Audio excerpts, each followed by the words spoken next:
Friends नमस्कार, स्वागत है आपका हमारे चैनल पे। अगर आप एसी का पीसीबी रिपेयर करते हैं तो ये वीडियो आप ही के लिए है और बहुत ज़रूरी है।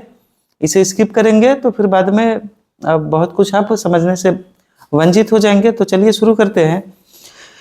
देखिए, आज का जो वीडियो है वो जो डीसी फैन मोटर या एसी फैन मोटर होता है, खास करके जो फीडबैक वाले फैन मोटर होते हैं, पीजी फैन मोटर, ये स्पेशल उन्हीं पे रहने वाला है। और कई बार क्या होता है कि जैसे ये मोटर है, एसी फैन मोटर है ये, ठीक है, तो 3 तार तो इसमें एसी के लिए है, कॉमन रनिंग और स्टार्टिंग।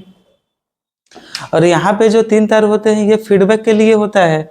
एक्चुअल में होता क्या है कि जब मोटर रन करना शुरू होता है, रोटेशन शुरू होता है इसका, तो आमतौर पे क्या होता है कि 1 मिनट में ये लगभग 1400 बार ये मूव करता है। मोटा मोटी 1400 का आरपीएम होता है इस पे। उस हिसाब से देखें तो 1 सेकंड में जो इसका रोटेशन है वो लगभग 23 के आसपास बनता है। तो होता क्या है कि जब मोटर चलना शुरू होता है तो मोटर के पीछे एक हॉल सेंसर का सर्किट लगा होता है। सेम यही चीज डीसी मोटर में भी होता है।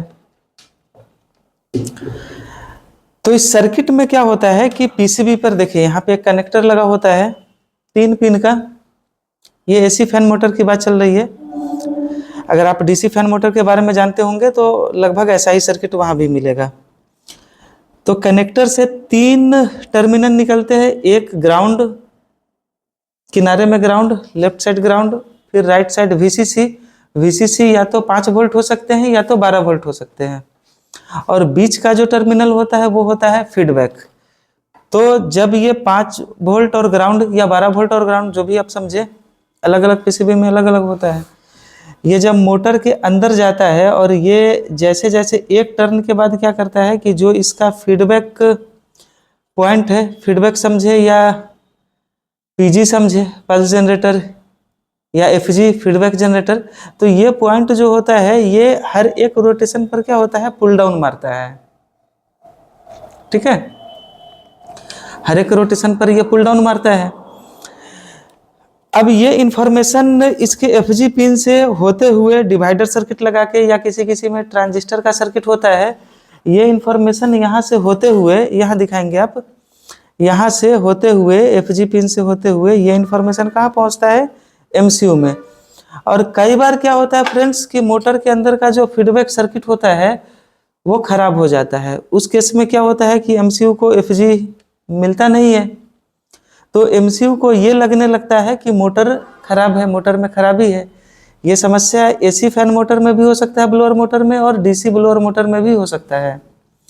तो उस केस में क्या करेगा कि पीसीबी एरर शो कर देगा। ठीक है, फैन का जो भी एरर आएगा वो एरर शो कर देगा और आउटडोर चालू नहीं होगा। किसी किसी केस में फैन मोटर चलते रह सकता है। ज़्यादातर केस में क्या होगा, एरर शो करने के बाद फैन मोटर भी बंद हो जाएगा, इंडोर का फैन मोटर। तो हम लोग समझेंगे कि अगर ये चीज़ सही करना हो तो इसके लिए क्या करते हैं, आमतौर पे पूरा मोटर ही चेंज कर देते हैं हम लोग। तो हम लोग आज समझने वाले हैं कि इस फॉल्ट में बिना मोटर को बदले क्या अलग से कोई ऐसा जुगाड़ है जिसको लगा के इस फॉल्ट को बाईपास किया जा सके। ठीक है, तो उसी को समझेंगे। उससे पहले क्या करने वाले हम लोग, इस मोटर में फीडबैक नहीं लगाते हैं। ठीक है, पीसीबी में लगाते ही नहीं है फीडबैक, और मोटर का वायरिंग दे देते हैं। देखिए यहाँ पे नॉन इन्वर्टर का ये पीसीबी है, रूम सेंसर, कॉइल सेंसर लगा हुआ है, यहाँ पे डिस्प्ले है। और अब चले, अब बोर्ड में सप्लाई देते हैं हम लोग, पीसीबी में सप्लाई देते हैं और देखते हैं कि बिना फीडबैक के एरर आता भी है या नहीं। ठीक है, थोड़ा टाइम लेता है, कुछ देर रुक जाएंगे या वीडियो को स्किप कर लेंगे। अब देखिए ये फैन मोटर शुरू हो चुका है। ठीक है, फैन मोटर शुरू हो चुका है। इस पर देखें तो अभी तो जो सेट टेम्परेचर उतना ही है। अब हमको वेट करना है, कुछ देर देखना है। देखिए फीडबैक का वायर हमने नहीं लगाया है इसमें। कुछ देर वेट करके देखना है कि हमारा जो पीसीबी है वो एरर दे रहा है कि नहीं दे रहा है। तो थोड़ा वीडियो लंबा ना हो जाए इसके लिए स्किप करना पड़ेगा हमें, और जैसे ही एरर आएगा फिर से आपको दिखाएंगे। चलना बंद हो गया। और देखिए ये वोल्टास का पुराना वाला मॉडल है, इसमें एरर क्या आ रहा है, H6। ठीक है, तो ये कोई सेंसर का एरर नहीं है, सेंसर तो दोनों लगा हुआ है। ये एरर क्यों आया, ये एरर इसीलिए आया क्योंकि हमने फैन का यहाँ पे फीडबैक नहीं दिया था। अगर फीडबैक दिए रहते तो ये एरर नहीं आता। लेकिन क्या हो जब इसके अंदर का फीडबैक सर्किट ही खराब हो जाए, जो हॉल सेंसर का सर्किट है उसी में खराबी आ जाए, तो उस केस में तो मोटर से फीडबैक आएगा नहीं, तो ये वायर लगा रहने के बाद भी यही परिणाम आपको दिखेगा। ठीक है, अब इसको सही करने के लिए एक अलग से छोटा सा सर्किट, ये इतना बड़ा सर्किट है, ये पूरे काम का नहीं है, छोटा सा यहाँ पर देखिए ये 555 आईसी का जो है ये सर्किट बना हुआ है, इसको जोड़ के दिखाते हैं आपको। अब क्या करेंगे कि फैन में तो हमने सिंपली कॉमन रनिंग स्टार्टिंग का कनेक्शन दे दिया है, और यहाँ पर जो फीडबैक है वो मोटर से नहीं देंगे, किसी और सर्किट से देंगे। तो इसके लिए आपको सबसे पहले फाइंड कर लेना है कि फीडबैक का जो कनेक्टर है उसमें 3 तार में ग्राउंड कौन है, सप्लाई कौन है और फीडबैक कौन है। तो यहाँ हीट सिंक से ग्राउंड पता चल जाएगा हमें। ठीक है, और यहाँ एप्रोम लगा है, इसके 8 नंबर पिन से देखते हैं तो ये इस किनारा का पिन पे आ रहा है बिप, यानी ये किनारा 5 वोल्ट है अपना, और ये जो है ग्राउंड है, तो जाहिर सी बात है कि बीच वाला फीडबैक होगा। तो अब जो सर्किट बना के रखा है हमने उसमें चले यहाँ पे देते हैं हम लोग, यहीं से 5 वोल्ट दे देना है सर्किट में। फ्रेंड्स सर्किट को भी एक्सप्लेन कर देंगे हम लोग थोड़ी देर में। ये ग्राउंड दे दिया हमने, सॉरी 5 वोल्ट दे दिया, बीच वाला फीडबैक है FG, तो इसको भी जोड़ लेना है सर्किट से ही। थोड़ा ध्यान देके कि कोई किसी में शॉर्ट ना हो। अब ये पॉइंट हो गया, ये टर्मिनल, ये हो गया अपना ग्राउंड, इसको भी जोड़ लेना है।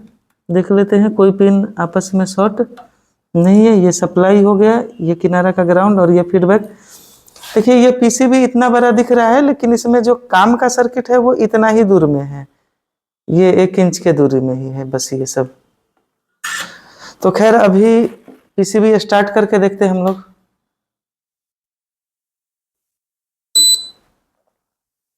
ऑन हो गया।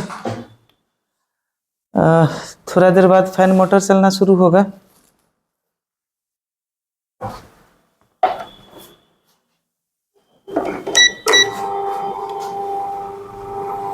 देखिए फ्रेंड्स मोटर चलना शुरू हो गया है। अगर सप्लाई की बात करें तो यहाँ देखिए VCC 5 वोल्ट, ये फीडबैक पे वोल्टेज है और ये ग्राउंड का वोल्टेज है, ग्राउंड तो 0 है। अब इसको कुछ देर चलने देते हैं, इसके बाद देखते हैं कि एरर आ रहा है या नहीं। फ्रेंड्स देखिए 3 मिनट से ऊपर का समय हो गया है, किसी तरह का कोई एरर नहीं आया, और रिले का भी आउटपुट शुरू हो गया है, रिले भी ऑन हो गया है हमारा। मीटर AC के रेंज में है। देखिए रिले के दूसरे सिरे पे हमारा AC वोल्टेज मिल रहा है, 234 वोल्ट यहाँ AC मिल रहा है। तो समझ सकते हैं कि इसका जो प्रोटेक्शन था वो बहुत आसानी से बाईपास हो गया। ठीक है, तो देखिए फ्रेंड्स सर्किट में कुछ स्पेशल नहीं है, ये सब चीज़ को इसीलिए हाइड किया हुआ है कि इसका ज़रूरत ही नहीं है। ये बस इतना ही दूर में सर्किट बना हुआ है, एकदम छोटा सा। ठीक है, इसके लिए हमने 555 IC का प्रयोग किया है। और देखिए यहाँ पर 555 IC में ये हो गया आपका 1 नंबर, 2 नंबर, 3 नंबर, 4, 5, 6, 7, 8, 4 और 8 को हमने दिया है सप्लाई। 1 नंबर जो पिन है वो ग्राउंड है हमारा, 2 नंबर और 6 नंबर पिन को आपस में शॉर्ट करते हुए एक 5 किलो का TC लगाया हमने, और इसका जो अगला सिरा है ये जोड़ा है 7 नंबर पिन से, और 7 नंबर पिन को सप्लाई से पुल अप किया है 4.7 किलो के रजिस्टर से। 3 नंबर से एक PA भी लगाया जा सकता था, लेकिन हमने लगाया नहीं है अभी। और 3 नंबर से जो आउटपुट हो रहा है वो 4.7 किलो के रजिस्टर से होके ये एक BC 547 ये रहा ट्रांजिस्टर लगा हुआ है। ट्रांजिस्टर का ये कलेक्टर है और ट्रांजिस्टर का ये बेस है और ये एमीटर है। ठीक है, तो एमीटर को जोड़ा है हमने ग्राउंड से, बेस पे जो है 3 नंबर यानी आउटपुट पिन से 4.7 किलो का रजिस्टर लगा के जोड़ा है, और कलेक्टर को अलग से एक रजिस्टर लगा के यहाँ पर पुल अप कर दिया है। और यही जो आउटपुट है कलेक्टर से जो हो रहा है, इसी को हमने ये फीडबैक पे जोड़ा है और सर्किट जो है हमारा रन कर रहा है। अगर आप कमेंट करें तो नेक्स्ट वीडियो में इसका कंप्लीट ड्राइंग बना के भी आपको दे सकते हैं। तो आई होप फ्रेंड आपको ये जानकारी उपयोगी लगी होगी। अगर हमारे जानकारी से वीडियो से कुछ जानकारी बढ़ता है आपका, तो चैनल को सब्सक्राइब जरूर करें, वीडियो को लाइक भी करें। और आप चाहते हैं कि AC PCB का कंप्लीट रिपेयरिंग सीखें, तो आप हमारे यहाँ सीख सकते हैं। आके कोर्स के बारे में अधिक जानकारी डिस्क्रिप्शन में दिए गए नंबर पे फ़ोन करके आप ले सकते हैं। Thank you.